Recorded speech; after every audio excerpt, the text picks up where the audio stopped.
Hi all, this is Kevin Bernatz, Doc Beer Nuts Development.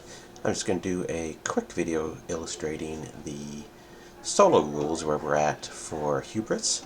Um, so game sets up just like in the three-player game.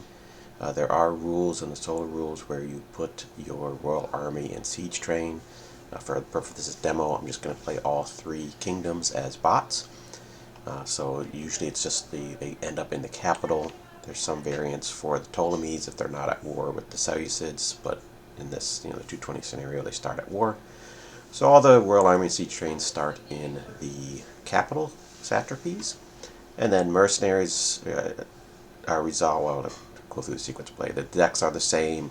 Revenue phase for the player, they do this the same, but for the non-player kingdoms or the bots, they don't worry about revenue or taxes. They don't spend money. It's one of the simplifications. So you just skip that for them. You do the Roman politics phase exactly the same. Mercenary phase, it's done differently but fairly easily. If only one bot could hire a mercenary, they hire them up to a certain number of limit. Macedon generally 1, Seleucids 2, Ptolemy's unlimited.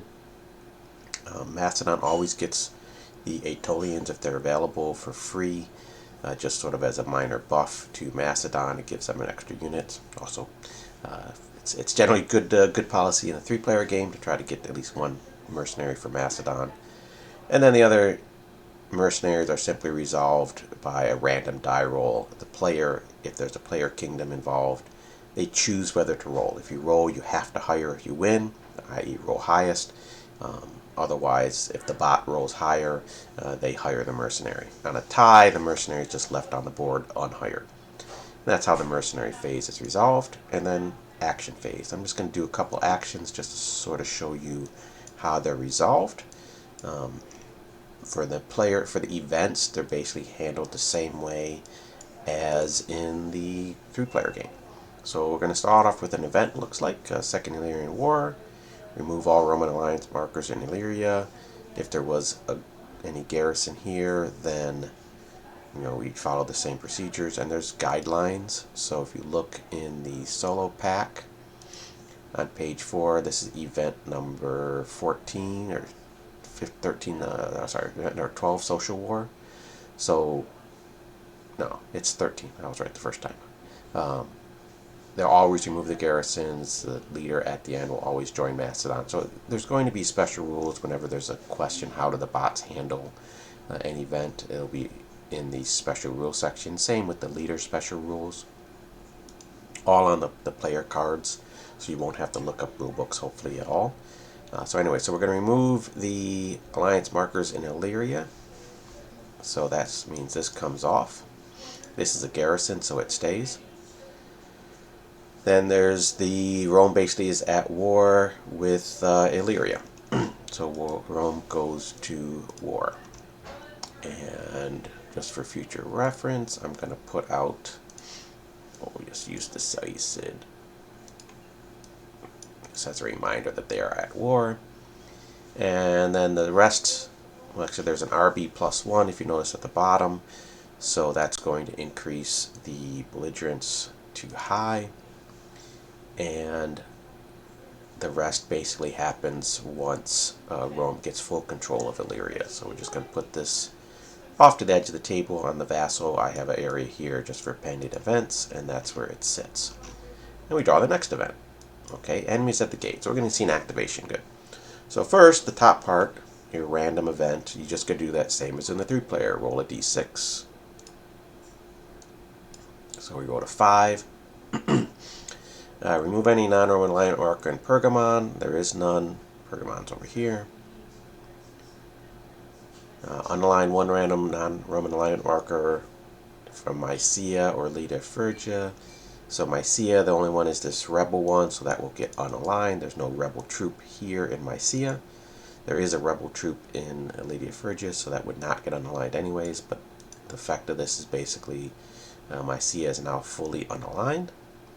Then we do Ferryman of the Swords. That's resolved in the same way as in the three-player game. You check each leader to see if they're past the end date, and then you would roll 2d6 for each leader, and on 12 the leader dies. I'm just going to assume that no leader rolls 12s. I know that none of the leaders have end dates for the first turn, so 216 or higher. So for example, Apelles is 207, it's the black number, is the end date. Megalius is 205, etc. I happen to know that there's no leaders that's set to die on the first turn. So we're just going to skip rolling all those dice. That's not the point of this video. And then we get to the activations. So the first activation is going to be Seleucid. So the way activations work for bots is there's three ways. First, you could just do what you think is best. So looking at the Seleucids, they're at war with the Ptolemies. Maybe you'd have them attack Syria. Maybe you'd have them try to retake this place. You could basically make the decision on your own. The second way is just a general guideline. Is there an event that they must trigger? Yes, no. Is my base fully controlled? Yes, no. Is there anything you can do about it? You're answering yes, no questions, but you're then implementing. So let's say the base was not fully controlled. Can I do anything about it? Yes, land campaign. It'd be up to you as the player to basically do the best land campaign for the bot. And then the third way, if you want to have really the system tell you exactly what to do, is to follow this detailed guidelines. So we start at the start and you start moving on this top column to the right. And if any of these is valid, or you answer yes, then you start moving down. When you get to if you get to the bottom of the column, you go up to the next unless it says pass. So once you get the last two columns, if you reach all the way down, the bot basically will pass. This is an abstraction because bots don't build squadrons, they don't raise taxes. So even in a 3-player game, you may not have the money to do an action, you may end up passing. It's rare, but it makes the bots occasionally not do an activation when in a 3-player game you aren't always doing activations. So we're going to start here for the Seleucids. Are all the satrapies in their base region not at full control? So what is the base region? And this is where I'm going to pull up this. So there's 6 regions. We broke down Europe is basically broken down into Inner Macedonia, which is the base region for Macedon, and then what we're calling Outer Macedon, and it includes Illyria, Western Greece, and the base regions for each of these powers. So Inner Macedon for Macedonia, the Ptolemaic region for Ptolemies, and the Seleucid region for the Seleucids. It's where most of their victory points are going to be located. These are the satrapies that they really want to focus on and try to get full control of before they start expanding out. And so for Macedon, it's Macedonia, Thessaly, Central Greece, and Peloponnese. Those are the 4 key satrapies before they start expanding out. And likely their expansion is going to be in Outer Macedon first, and then in Asia Minor. That's kind of their historical pathway. Seleucids, they're going to focus on the Seleucid region and then either expand north or into Asia Minor, or if they're attacking the Ptolemies. Ptolemies are kind of the oddball because they're more of a naval power. So this is their base region, which includes some satrapies that are separated by seas, and then their focus could be Outer Macedon, Asia Minor, Seleucid. It really depends, and I'll show you how that sort of randomness is built into the system. So Seleucids, it's important to note that they ignore this non-Seleucid alignment marker here for determining full control. So at the start of the scenario, everything is full control in their base. So they're going to say, no, we're not going down this column. So now at war and on the offensive. Well, yes, they start at war, and so they check to see if they're on the offense. Well, on the offense is just a check against the king's battle rating. So for the Seleucids, it's a 4.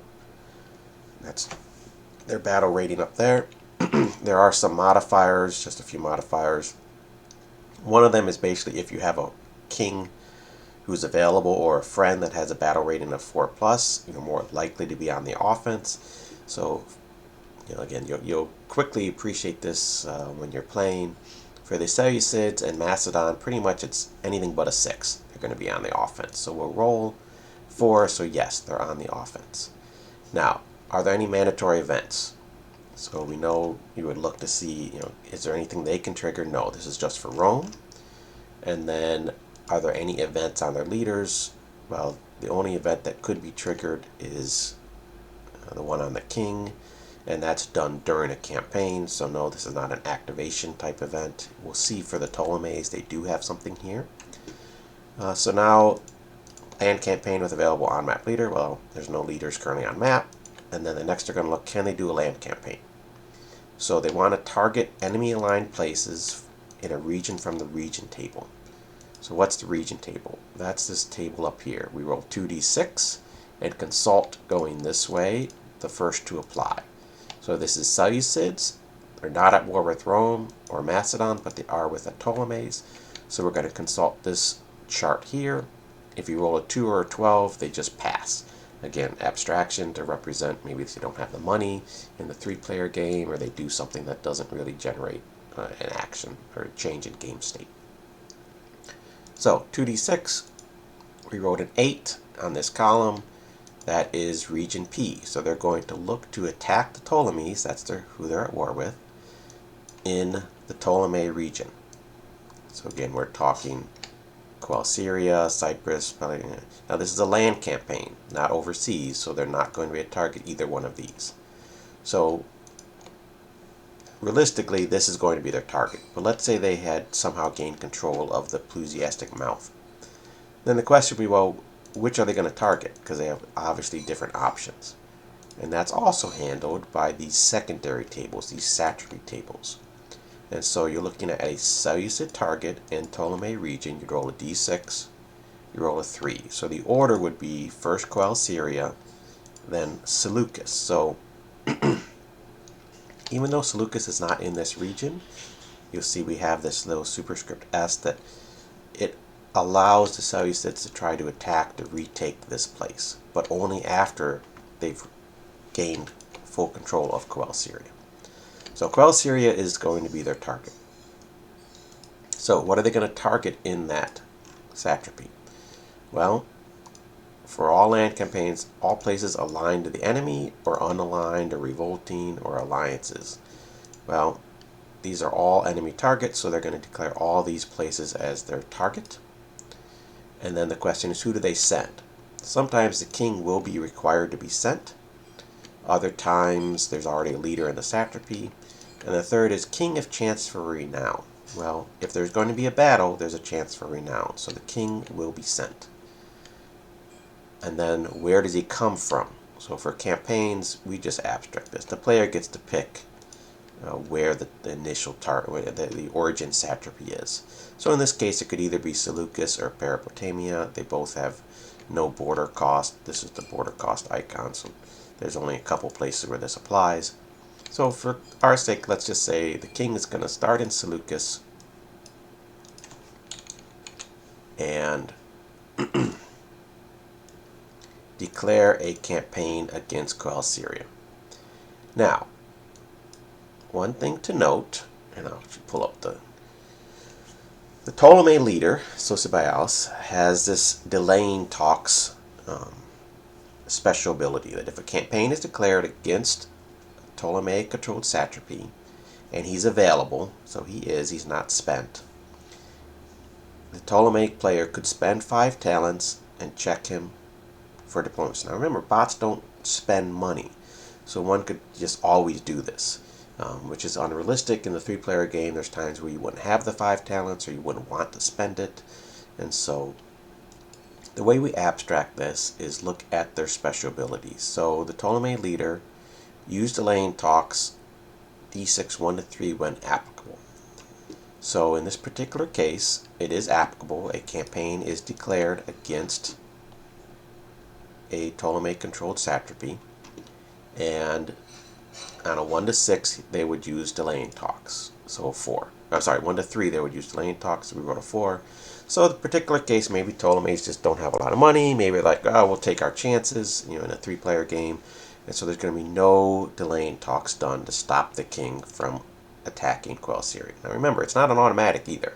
He has to check diplomacy, so he still has to make a 1 through 4 after triggering it. So in this case, again, we're not triggering delaying talks, and the king is declaring a target of Syria with an origin of Seleucus. So now, which troops are brought? I mean, we've got the leader, now the force. If the king's campaigning, you always take the royal army. Okay, so the royal army is going.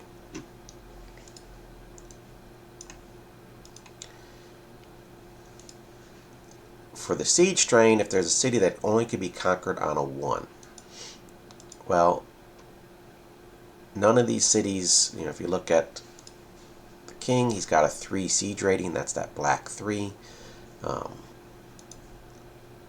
None of these are THM -2s, so 3 -2 would be a 1, but this is just a -1. So all of these cities can be taken by a 1 or a 2 currently, and so he's not going to bother taking the siege train.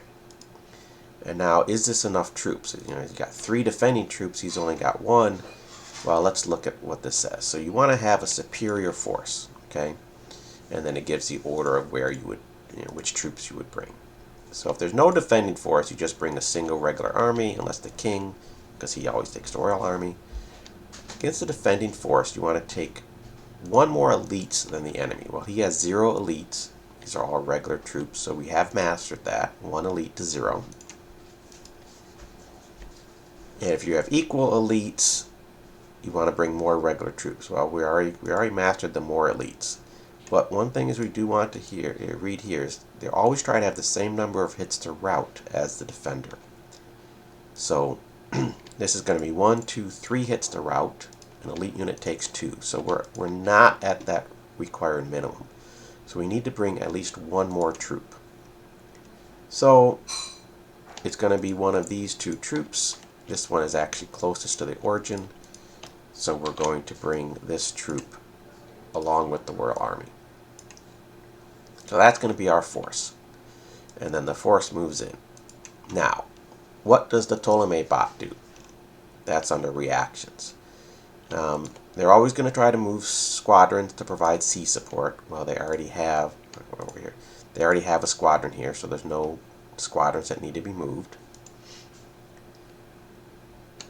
Emergency muster. There's no troops face down in this satrapy, so there's no emergency muster.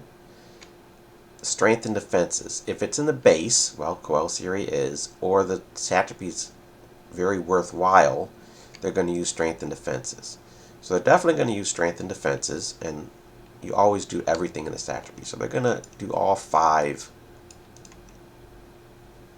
places in Coel Syria. The question is, who do they send? So you use the leader with the lowest battle rating, even if there's already a different leader in the satrapy. This is because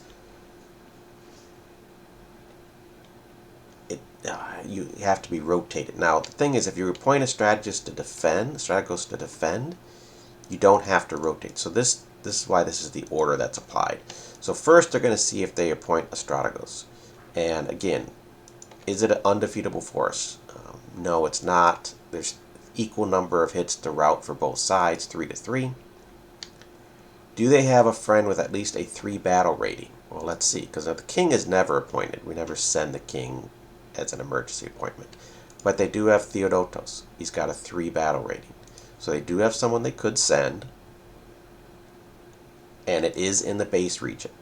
So they're going to appoint him to defend the force, or defend Coel Syria. So he's rotated. He becomes a strategos. These guys end up on his card.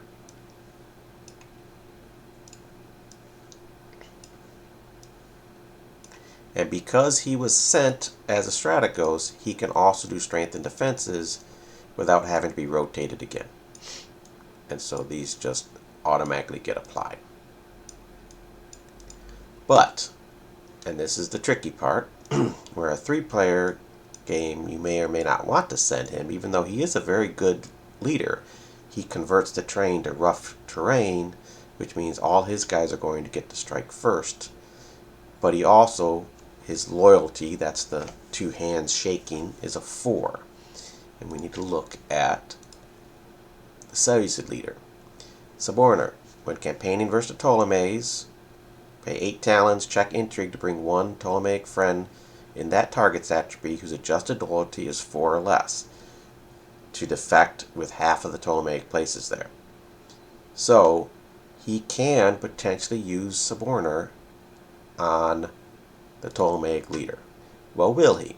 Again, this is the same, 8 talents is fairly expensive. How often are they going to use it? Well, we look here. Use Suborner D6 1 to 3 when applicable. So again, it's a 50-50 check. It is applicable. Let's see if he uses it. 6. He chooses not to. The 8 talents, that's a lot of money, so he's not going to use it. So we end up with a battle, and it's actually a fairly even battle because it's not going to be simultaneous. So first, the Ptolemaic force gets to strike first. He has 3 mercenaries, and he's going to roll 3d6. They need 1 through 3s to hit. So 6, 5, and 5. So he completely misses. That's lucky for the Seleucids. Now the Seleucids have 2 forces, 1 elite, 1 regular. The elite adds +1, so he needs a 5 or less to hit, and the regular needs a 4 or less. So I roll the elite first, 2 he hits, and the regular guy misses. So the elite force has 1 hit. So one of these units is routed, and the rest are not. So we then follow the standard sequence of play for battles. Land campaign, land battle, outcome, hit, supply, 1 hit routes a regular troop, 2 hits are needed to route an elite, and there are rules in the solo guidelines in terms of applying hits. So you always route as many elite units as possible, or route as many enemy units as possible, elite units first. Well, he only had 1 hit, so he's only going to route 1 unit regardless. So if only 1 force is entirely routed, it's defeated. Well, it's not. Otherwise, the force that had more troops routed. So in this case, it's 1 to 0. So the Ptolemaic force is defeated. This unit is dispersed. These guys are going to have to withdraw. Now, the other effect of being defeated is the king does gain that renown. Remember, we talked about this. Let off to the side. So that's going to go up to 2, which also increases their VPs. While this guy's renown goes to -1, which will impact his loyalty. He's now actually a 5 loyalty because it's a negative of a negative. But he is less renown right now. Seleucid's VP go up for that renown. This guy must withdraw. It's the only valid place. I mean, there are rules if there's multiple options, but again, most of this, it just follows standard 3-player games, and a lot of times like this, there's only really one place for them to retreat. So he withdraws back to that satrapy, and now the king is left here for campaign options. So that's, again, after the battle, if you've won, you get to do 4 campaign options. So for the bots, if there's only one thing to target, so no tribes, they're going to do all sieges. If there's no cities, they're going to do all subjugations. In this particular case, these are all cities, so it's going to be all subjugations. The other thing is they get a free plunder. So you do 4 sieges, subjugations, plus a free plunder. There's exceptions if it's going to piss off Rome. They don't want to ever piss off Rome during the campaign option phase. But in this particular case, we put the Ravage. Now for playing all bots, this really has no effect because, again, they don't collect talents. But this does impact the player if the player is playing against 2 bots, right? I mean, if you're doing solo play, these will impact the amount of money you can get from a satrapy, or whether you can raise taxes if you gain control of that satrapy, so on and so forth. But for bots, the ravaging really, it doesn't impact them because they don't bother with the talents. So 4 siege rolls. So let's just roll them. 1, 3, 4, and 3. So he has a siege rating of 3, so the 3s would normally have been successes, except this strength and defenses have the -1. So the only thing that's going to have success is the 1, 1. And the sequencing of placing these is when applying a dice results, you try to get the most places captured, favoring strongholds over non-strongholds. So this THM -1 place with the additional -1, he would need to roll a 1 to take it. Well, he did roll a 1, so he's going to place his lone success there. And that's the Seleucid activation. And now let's move to the Ptolemaic activation. Okay, so go back to here. Satrapies and base region at full control. Now, prior to the Seleucid activation, the answer would have been yes, they're all at full control. We would have moved here. We would have done a check for offense. In this particular case, the Ptolemaic king is only a 3, and there's a -1 because the enemy king has a better battle rating. So chances are we would have ended here. I'm just going to play this out just to show you how this works. So we would have rolled to see, is the king on offense? Well, actually he would have been. But let's again, we're just playing this out. Let's assume that I rolled a 5. So now the king's not on offense. So you check to see if there's an event. There actually probably is, but again, I'm just playing this out just to show you how this works. If there's no event, what you do is you roll 2d6. So we rolled an 8. So we look at the result and we start here. So is there a pending event or special event? Not a mandatory, because that would happen here, but just a regular one that we could trigger. If there is, you first check leader event and then events in number order, and they would usually have a trigger on, let's see if I can find one. So like Cretan tricks. If there is an on-map rebel, they might trigger it on a d6 1 to 2. So you would roll, okay, I rolled a 6, they're not going to trigger Cretan tricks. So we go from here to the next box down. Okay, conduct diplomacy. And let's say they had no leaders with diplomatic icons. So then they would look, okay, can we conduct a naval campaign? If not, they would try to conduct Evergetism.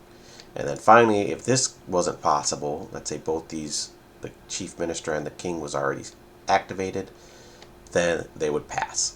And so that's how, when you get to these last two columns, they both have these roll to see where you start. But, again, Coel Syria is not at full control, so we're going to be here, this column. First, any mandatory must-play event, and I say there is because we have Sosibios. Mandatory for, until triggered, check Egyptian phalanx each activation, triggering on d6 1 to 4 if at war. So they are at war, so they're going to roll, they're going to roll to see if they trigger it. 3, yes. So the Ptolemaic activation is going to be for him to trigger Egyptian phalanx, which means he rotates once, and now this extra unit is available to be mustered from Lower Egypt. And since they lost one unit here, that's actually not a bad activation for them. They can go after Coel Syria later. They don't have to rush right in and potentially be at a poor footing against the Seleucid king. So that's the Ptolemies, and now Macedon. Again, following the same procedure. Look on the chart. Are all the satrapies in the base region at full control? Well, if you remember, Macedonia, Thessaly, Central Greece, Peloponnese. Macedonia, full control. Thessaly, full control. Central Greece, Peloponnese, no. So Macedon, and again, once you start playing, you'll find this is typical for the Macedon bot. They're going to be down this first column for quite a while as they try to get full control of their base region.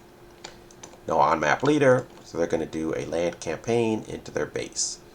So we don't have to roll here because we know it's going to be the base region. So all we have to do is find what is the target order. Most of the time it's going to be 1 to 4 will be this order, but we built some variations so you don't always know what the bot's going to target. So Macedon's a 5. So first Macedonia, we already know that's at full control. Then Central Greece. Well, Central Greece is not at full control. Can they actually target this? That's another thing we didn't talk about before. Which means, is there a controlled satrapy by them adjacent to it? Well, there's 3 of them. So yes, this is a valid target.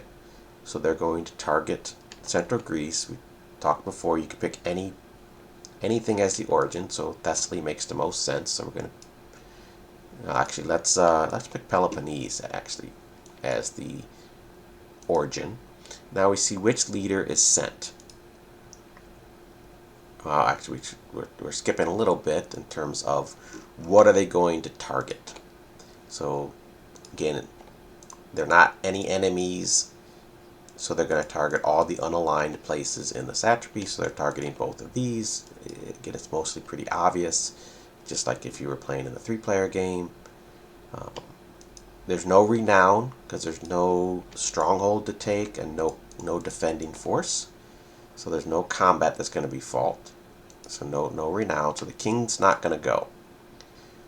So who are we going to send? We get all the way down to this highest battle plus intrigue, because intrigue at court is not resolved yet. So you want to get the highest intrigue leader out of your court so he doesn't affect the number of plots you're going to get during intrigues.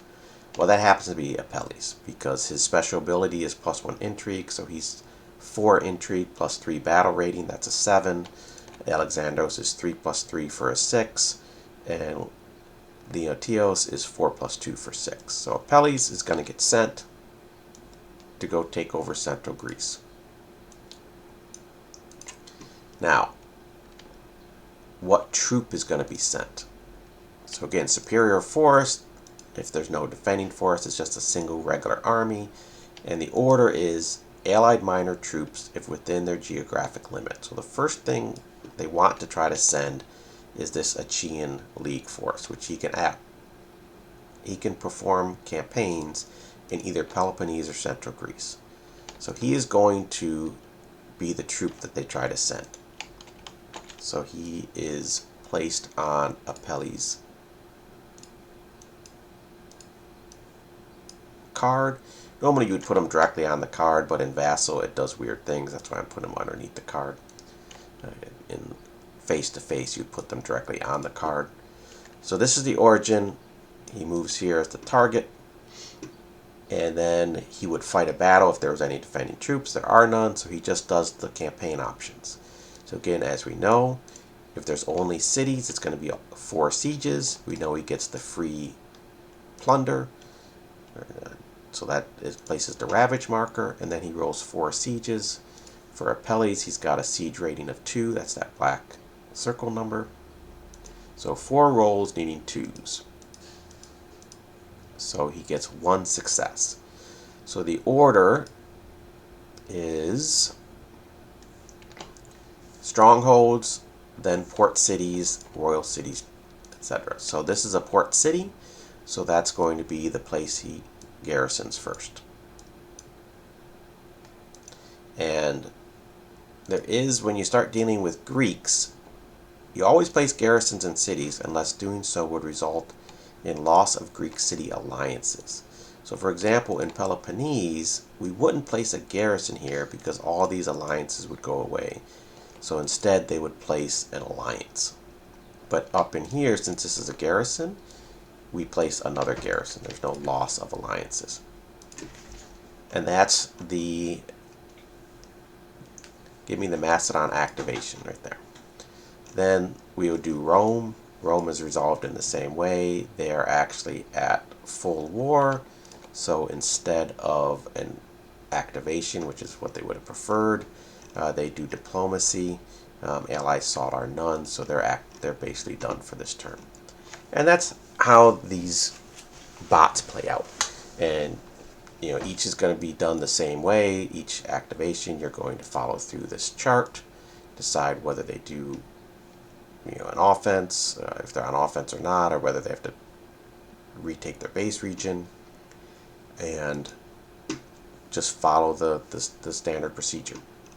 So hopefully this gives you an idea of how the bots are done and how we've sort of worked on trying to make the bot competitive compared to the player, and how it's very similar to the 3-player game. Thank you.